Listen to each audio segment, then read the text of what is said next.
Hello my dear friends, you're on the Military Summary channel. In this short video we're going to discuss the most important events that took place during the previous night of the local time. And first we're going to start with Kherson area.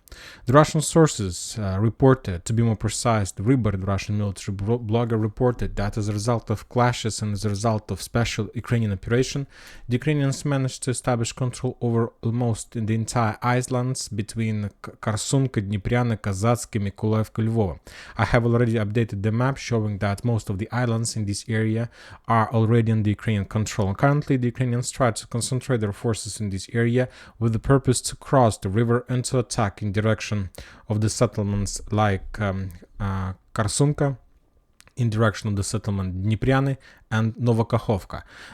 According to my understanding of this situation, this operation is going to be a secondary operation, not the main strike. Currently, the Ukrainians try to prepare the foothold. The Ukrainians almost every single hour, every single day are under very heavy bombings, artillery fire. They have significant losses. But one more time, I believe that this direction is going to be the secondary. According to my understanding of the situation, as we discussed yesterday, the main strike the Ukrainians are planning to make in direction of Kinburn Spit in the southern part of this area. We know that Ukrainians made a lot of attempts, training operations in Crimea, but all those attacks were had just one purpose: to make some trainings before the main operation in the vicinity of Kinburn Spit. When talking about the Russians, as a result of counter-artillery duels, the Russians managed to discover and to destroy Ukrainian artillery system that Ukrainians were trying to hide among the tree lines in this area. That was the howitzer M777, and as a result of Lancet strike, that howitzer was destroyed. That wasn't like a fake howitzer, that was a real one. Now we are moving to Orekhov direction, to Bradley Square. Today we got also a lot of very interesting details and updates from this area. The Ukrainians for some reason took a decision to continue attacks, to continue offensive operation in direction of Очеретовate, and currently the Ukrainians try to increase their pressure in this direction, and during the previous 24 hours they made significant number of drone strikes and they attacked a lot of Russian positions, a lot of Russian forces among the fields. Mainly the Ukrainians were trying to attack the Russian tanks and the Russian armored vehicles, the Russian fire positions that were hidden among the tree lines. On this video we see how the Ukrainians managed to discover Russian artillery system and destroy this system with FPV drone strike. Another video showing us that Russian tank was moving along the fields, and another Ukrainian FPV drone discovered the Russian tank and attacked this with like FPV drone. So we see that from one side we see that the Russians try to concentrate some forces among these fields, and the concentration or over concentration of Russian forces forced the Ukrainians to use massively their FPV drones to attack the Russians in this area. I'll remind you that this part that the Russians tried to concentrate their forces located on the hill and the Ukrainians on the lowland. So without securing these fields, there are no chances for the Ukrainians to continue their offensive operation in direction of Verbova. And when talking about Verbova, we haven't received nothing during the previous night from this direction. More details and more updates are coming from Novoprokopovka, from this area.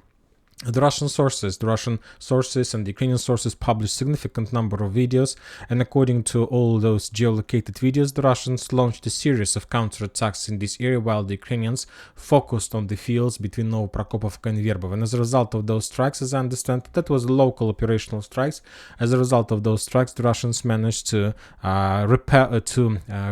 defeat the Ukrainians and to return their lost positions. I believe everyone have already seen this video when the Russian soldiers managed to bypass the Ukrainian positions and attack the Ukrainians behind. As a result of this action, we will not watch this video till the end because of the violence, but as a result of that small episode of counterattack, the Russian soldier managed to kill 2 Ukrainian soldiers. And this event took place exactly in this area. I believe you can recognize the walls, these walls. So this one, the first, the second one, this is the walls that the operation took place. So as we can see, according to the situation, according to geolocation, as a result of previous attacks from the Ukrainian side, the Ukrainians managed to somehow to bypass the fields and to enter Novoprokopovka, or at least to enter the farms of Novoprokopovka, but later the Russians launched a counteroffensive. That video we got first, and today in the morning the Ukrainian sources published another video how the Russian soldiers were moving along the trenches to the north in direction of Verbova. The Russian soldiers were under very heavy fire, but most of them managed to survive, and just one soldier, as a result of artillery strike, was wounded by the Ukrainian artillery systems. And this video also was geolocated, and this event took place somewhere in this area. So Currently, it's very difficult to understand where is the Ukrainian area, where is the Russian area, and which area is in the gray zone. For now, we are going to keep everything as is, but probably not everything like as is. I believe that before the next video, this small square, not just this one, I believe that we need to increase more, like these trenches and this area will be marked as a gray zone, because the main clashes in this area took place exactly in this area, even probably a little bit further closer to Novoprokopovka. This area is going to be in the gray zone before the next video. And now we are moving further to Vremevka tactical bridge. Today we haven't received almost nothing, just two interesting videos that we need to discuss. First of all, the Russians continue bombing and attacking the Ukrainians' abandoned vehicles. During the battle for Novomayorsk, the Ukrainians were completely defeated, and like almost a week passed since that battle, since the battle of Novomayorsk, significant number of armored vehicles were abandoned by the Ukrainian forces, and during this week, during the previous few days, the Russians destroyed a lot of armored vehicles with FPV drones that Ukrainians had possibilities to evacuate, but they didn't do this because of like very close position, very close like area to the Russian main positions. If we increase the number of updates, for example, for the previous 3 days, we're gonna see that there were a lot of videos of the same type when the Russians were bombing and attacking the Ukrainians' abandoned vehicles in this area. The most important videos are coming from Ugledar, and today the Russian sources published the second video in a row how the Russians were bombing and attacking the Ugledar with FAB 500 bombs. There are still a lot of job to do when talking the storming process, because there are still a lot of buildings in this area, but I believe that the Russians will continue bombing and attacking the city with FAB 500 with the purpose to destroy as much as possible Ukrainian shelters and fortifications. Just a day ago we got another video from the same area how the Russians destroyed another shelter or another fire position of the Ukrainians in the same city, a little bit to the south from the first video. So we see some concentration of Russian fire in this area, and I'll remind you that the main purpose of all these attacks in Novomykhailovka, Konstantinovka and Ugledar has one purpose. At one day, sooner or later, the Russians will launch their offensive operation with the purpose to cut this salient and to capture this territory and to prepare the foothold before the further attack in direction of Velika Novoselovka from this area. This is not like a very short and very fast operation. This operation is going to take probably months, but anyway, sooner or later this operation is going to take place. Now we are moving further to Avdiivka area, and today we got a lot of geolocations. If you remember, a few weeks ago the Ukrainians launched a counter-offensive operation in the direction of Opytne. The Russians reported that they managed to concentrate forces into counter-attack, and that counter-attack forced the Ukrainians to step back. But today we got video from the Ukrainian and the Russian sources how the Russians were bombing and attacking the tree lines in this area, and this video was geolocated. So basically in this video we see how the Russians were bombing and attacking the Ukrainian positions along the tree line between Opytne and Avdiivka. So this tree line was under attack. So as we understand, the Ukrainian offensive operation, counter-offensive operation brought them some results, and basically as a result of Ukrainian counterattack, they managed to return control at least over this square. And before the next video, we will update the map and to show this territory under Ukrainian control. Now we are moving further to Bakhmut-Klishchiivka area. The Russians continue bombing and attacking the Ukrainians along the trenches on the point on the hill 205.7. There are no clashes on the ground, just regular artillery duels, regular clashing, regular shelling, without any progress on the ground from both sides. So no changes. And as we discussed, the most important updates soon we need to expect from this, from the situation, from the positions of the Russian forces on the north and of Bakhmut and the west of Solidar, in this small area that the Russians managed to penetrate when talking about the railway defense barrier.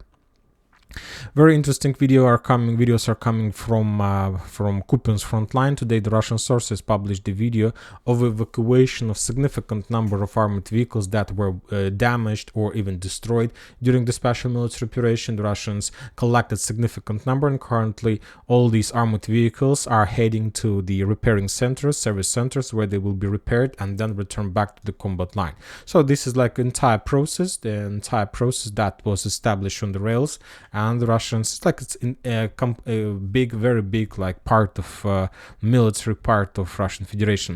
Very interesting video we got from Pisky from this area. The Ukrainians established some fire control over this territory. The Russians used this small settlement for redeployment of their forces, for supporting their army in Kupiansk. And probably the second video in a row, the Ukrainians show their like new technology. They use just regular, probably Toyota light cars, and they managed to establish rocket launch systems on this Toyota, and using this even maybe Mitsubishi, I don't know, but using this like small engineering construction, they can attack Russian positions with 3 missiles at least, probably with the cluster missiles, who knows. And this is the technology that Ukrainians use in this area, and we see that more and more without support of the Western countries. The Ukrainian army turns into very light army. The same story we used to see in Syria, that at some point of special military operation that the Russians had there, the terrorist organization has less and less heavy armored vehicles, and by the end of the war they had just like light cars like Toyota and Mitsubishi with some equipment established there. This is not the first video from this area. For example, few days ago we got another video, the same story, but Humvee was upgraded to multi-launch rocket system, and also this Humvee system made attack against the Russian positions. So this is not like something like unique episode. According to at least 2 videos from same direction, we see that this is like industrial like production of such type of weapon, when the Ukrainians take a light vehicle like Humvee, like Toyota, like Mitsubishi, and upgrade them with multi-launch rocket system, 3-4 missiles they can do, and they're very flexible, very light, and maybe this might bring some problems for the Russians in the future. We'll see whether it's going to make some problems or not. And that's it for this short video. Military Summary channel reminds you to condemn any violence in the world. Thank you for your watching. Subscribe to my channel, put your likes, share my Patreon, and have a good day. Bye bye.